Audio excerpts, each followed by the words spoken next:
Folks, what's going on? And welcome to the Oasis of False Hope.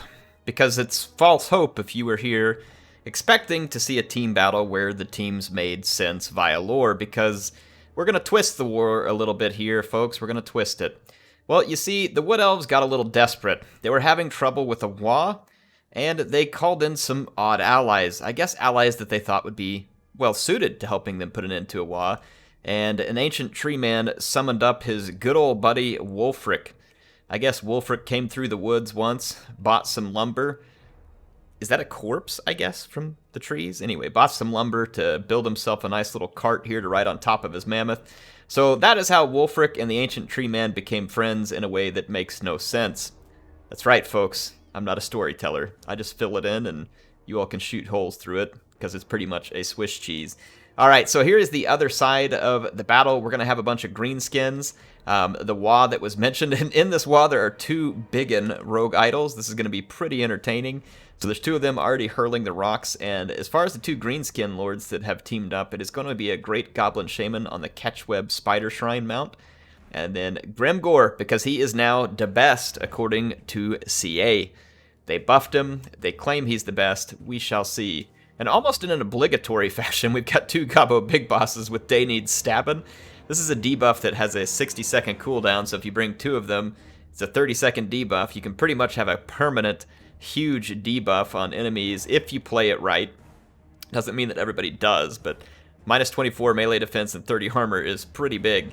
And then as far as the spells here on the Catchweb Shrine, an odd one here is Curse at a Bad Moon. But it does take off armor, so maybe they expected to possibly need that. Gork'll Fix It I really like, and Vindictive Glare is always useful. Gork'll Fix It is a great speed debuff to help slow down enemies who are trying to zerg their way through your leadership or a flank or something like that. And as far as the Greenskin army, they do have some stone trolls in the back. Now remember, these trolls hit hard, they deal a lot of damage, they have some magic resistance innate to them as well, and slightly higher armor than a typical troll. There are the Rusty Errors and some more Night Goblin Archers back here. And as far as the different units we have, there are Night Goblins all about here. Quite a few of them, actually. And then there are a couple of Boar Boys on either flank. Boar Boys were buffed in this patch, got more armor. Definitely a solid unit. We do have the Crimson Killas escorting Grimgor Ironhide, which I think is very lore appropriate, despite the teams in the battle not being lore appropriate. And that's fine. You don't have to have lore appropriate teams. A couple of Orc Biggins and a bunch of Gobbos up front. And then as for the home team here, the one trying to repel the WA, and who knows what Wood Elves are doing in the desert. I didn't even attempt to make up a story for that. They have Eternal Guards up front. They have a second line of War Dancers. These are the standard variety, not with the Azray Spear, so they are anti-infantry. There's a couple of Marauder Hunters with Javelins, nearby the Ancient Tree Man and a Waystalker to give range and Prey of Anathrema. Now, further back, there's going to be some Marauder Champions for Norska to add some armored infantry, and I like how they're rolling in a reserve to maybe come in after a main greenskin charge. Wulfrik on his Mammoth, not a bad pick. The greenskins do have some answers to it, but a Mammoth is just very powerful, period. And so not a bad pick at all. There's a Shaman Sorcerer, Lore of Fire. Let's take a quick look at that one. The Lore of Fire there's got Burning Head, the Sword of Ruin, and Fireball. And then as for the rest of the armies, there are the Wild Hunters of Kurnos, Wild Riders, some Norscan Ice Wolves, and Fimir Warriors, and then out on the other flank, more Fimir Warriors and Ice Wolves. And supporting either flank is going to be a couple of Blade Riders with Hagbang tips. And I absolutely love this pick. Slows down Greenskin Light Cavalry and outranges them, while still being pretty quick and useful going after the backlines or routing units, so really like that pick. Now, the Wood Elves are going to go toe-to-toe with the Greenskins on the charge. I guess this is necessary. There's no way not to do this, but it's definitely not recommended going head-to-head with Greenskins. But they're going to do it. And like I said, I'm not sure that they have a lot of choice. They're probably hoping for the reinforcements to get there.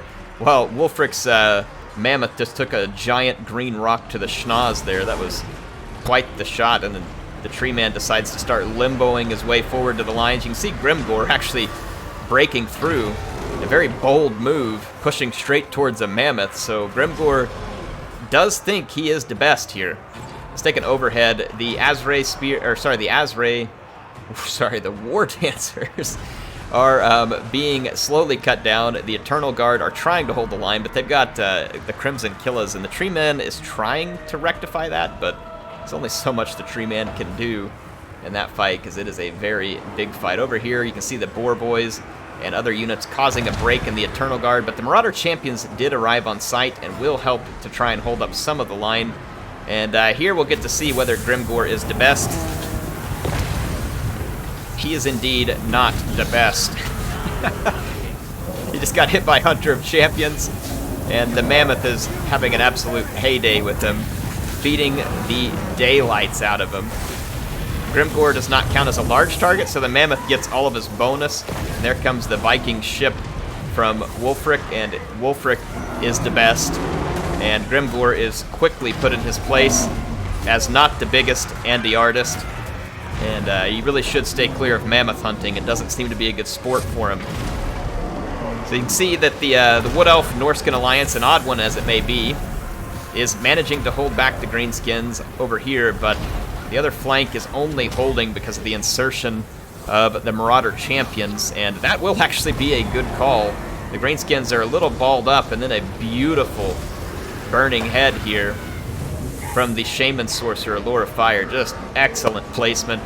Great call. The Greenskins were blobbed up, made them pay for it. The Stone Troll's going to get charged by Wild Riders. Wild Riders would actually normally do okay versus Trolls because they don't have particularly high armor. Stone Trolls a little more so, but they were already engaged, a little weak. The Wild Riders, you can see how much damage they deal on the charge. Now the Crimson Killers are going to get the Treeman and a Mammoth, and I have to admit, that is quite a stomping for any unit to endure. I mean, that is a serious stomping. The Catchweb Shrine, Gabo, has just kind of kept his distance from the fight for the most part. He was in it a little bit earlier, but then backed out, and you can see now the Marauder Champions have pushed through, the Glade Riders have pushed through, and the Greenskins have kept the Rogue Idol big ones back, attempting to support from afar. But honestly, they were kind of needed in this melee. If they would have been up here in the melee, they could have helped put an end to these Marauder Champions over here and helped counter the Treeman and Wulfrik. Because Grimgor alone obviously did not have what it took to get that job done. You can see Wulfrik now fleeing away, as well he should. The Ancient Treeman is going to be in a bit of trouble here. There's a couple of Gabo big bosses and the Catchweb Shrine Gabo after him. You can see here the Wild Hunters going to try and hunt down Grimgor. Now he goes for the Bloodforged armor late. It will not be enough to save him. So despite whipping out Gidsnick and popping the Bloodforged armor, it is too late for Grimgor. He has proved that he, like I said, was not the biggest and the artist on this battlefield. Look at that Stone Trolls being escorted out. Glade Riders being used very effectively here. They've kept their distance, they've fired in, they've been a very big nuisance. They've managed to get quite a few kills, and they can be used in late game to do charges, to break morale, and chase down fleeing enemy units. There's another Hunter of Champions here that spiders after the tree. The Catchweb Gabo is a pretty potent enemy, but don't ever underestimate the amount of pure AP damage that gets thrown out by a Mammoth. It is huge. Even though it's not specifically anti-large, you gotta be real careful where and how you engage a Mammoth with your own single entity monster, because it can turn out poorly, and in this case it does. And that leaves the Greenskins basically back here with the two biggin Rogue Idols, and the big Stone Boys find themselves facing off against some Khmer warriors with great weapons. So a couple of big stones fighting against a bunch of giant magic lizard things, swinging at them with hammers. So kind of an appropriate end, I guess. These units look so awesome. But yeah, the Greenskins' only hope really is these Rogue Idols. Pretty much everything else they have has gotten slapped around pretty significantly in the fight, and you can see the Rogue Idols do cause some damage, but Khmer Warriors are pretty well suited. They're sundering the armor off the biggins, and that is helping a great deal. Again, you can see all the units that were routing, continuing to route, and the odd alliance. I guess if you're the Wood Elves and you got to get rid of a Wa, why not call in Wulfrik? Just call him. When you need help, call Wulfrik. He's always there. Anyway, so Pratani and Telenio, thank you for submitting this one as the Wood Elf Norska team, and then Princess Yamev and Season? Yeah, Seas. I'm just going to say Seas.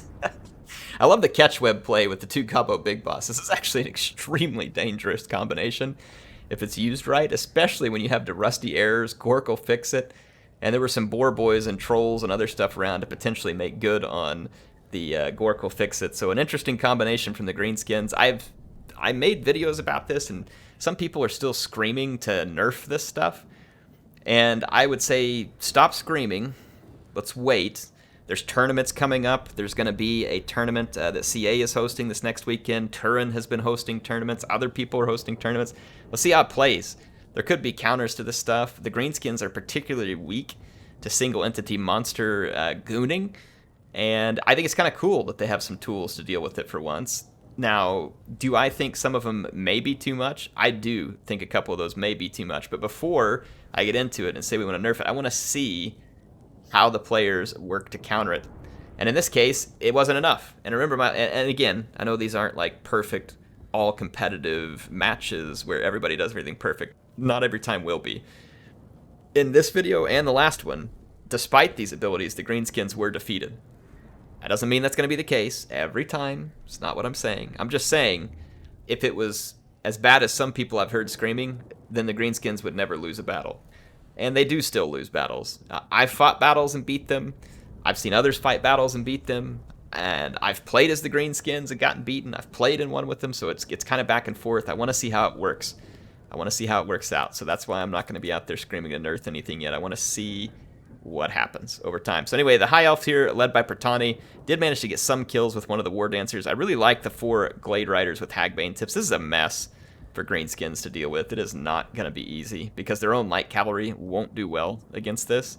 And containing greenskin light cavalry is usually a pretty big play.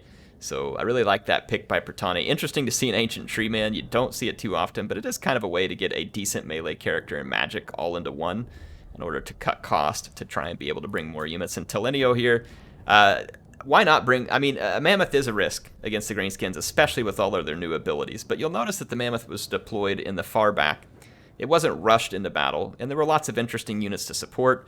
You had these anti-large javelins here. You had some armored infantry to help hold back greenskins. You had some Famir warriors to work the flanks with some ice wolves. Very cool combination, by the way. Very cool combination, so like to see that.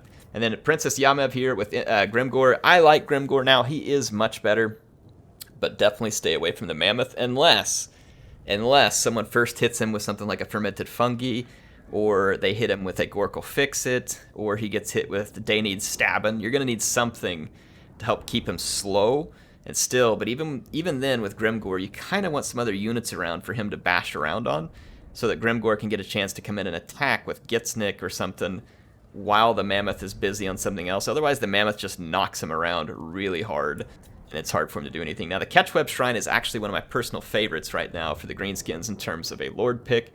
It's versatile, it's anti-large. You get to bring Lore of Little Wa, which is pretty effective, and it's a great support unit for the middle of an army that makes it hard for enemies to just come straight down in and, you know, just goon you out like they used to do in the past. So, fun picks by the greenskins. Enjoyed both of them. Thank you to all the players who submitted this. Folks, there's been a bunch of you watching these videos, and you may still be here right now, you may not, who are not subscribed to the channel, and I want to say thank you for being here. It's awesome to have you here watching the videos. Should you decide to, we'd love to have you subscribe, and also, there's a Discord where we have a big community of people who play this game, but a lot of games. They're gamers, right? So it's a fun thing to join. It's a great community. It's clean. It's fun. No one's going to be taunting you, harassing you. People are helpful. It's a great place to find games to play, multiplayer campaign, multiplayer battles, get tips, talk about builds, or just talk about other games you love or anything in general. Sometimes we get quite the memes going on. In fact, I think we have a thread called Perga Meme, which is pretty fun. So come by and check it out. HeirofCarthage signing out for now. Hope to see you all soon with some more Total War Warhammer 2 action.